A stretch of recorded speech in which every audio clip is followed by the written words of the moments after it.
V lanskem letu je kulturni utrip v občini Krško živel.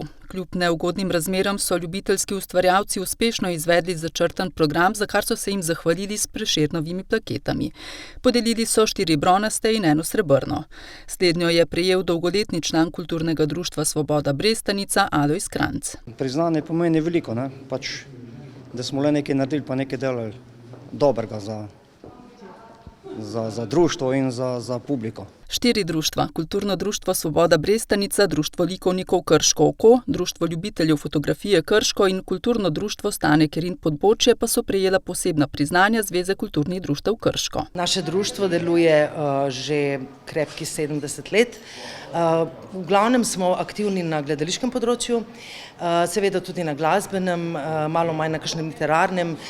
Delamo ves čas, tudi ta čas, ki je nepredvidljiv, nas ni ustavil in smo res veseli, da je ta kontinuiteta vedno prisotna v tako mali vasi, kot je Podbočje. Letos je bilo v Krškem manj nagrajencev kot v preteklih letih, kar kaže na to, da ustvarjanje v ljubiteljski kulturi ni bilo na ravni preteklih let. Žal je epidemija pustila svoje posledice, tudi omejitve.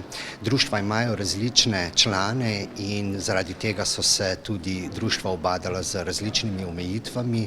Nekatera žal niso mogla izvesti svojega programa. Bile so taka situacija, da ni bilo vaj to, ko bi pa bilo treba, da bi bile. To se pozna in na kvaliteti pa tako naprej. Slavnostni govornik, upokojeni diplomat in nekdanji veleposlanik Mirko Cigler je v svojem nagovoru poudaril, da je deficit profesionalne kulture, ki jo je pandemija močno prizadela, nadomestila ljubiteljska kultura. To je tista kultura, ki pandemija ne more doživeti, ker je bolj živa od virusa. Kot je v nagovoru izpostavil župan mestne občine Krško, si lokalna skupnost prizadeva za omogočanje primernih pogojev za delo kulturnih ustvarjalcev. Glavno se vrti okrog sredstev. Res, da je po eni strani potrebno zagotoviti neke prostore oziroma mesto, kjer lahko kulturna društva ustvarjajo, pravi neke materialne pogoje, in po drugi strani je treba tudi z določenimi sredstvi pomagati.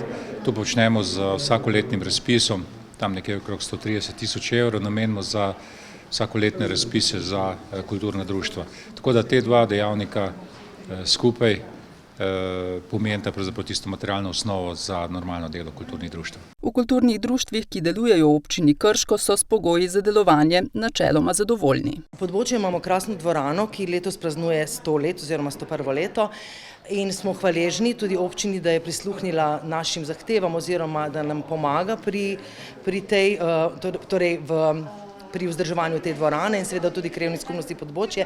Mi imamo dobre pogoje in smo hvaležni za to, da lahko ustvarjamo brez, da rabimo plačevati recimo najemnino ali pa kakšne druge stroške. Prireditev ob kulturnem prazniku, ki je po enoletnem premoru znova potekala v živo, sta povezovala Nik Škrlec in Boštjan Gorenc Pižama.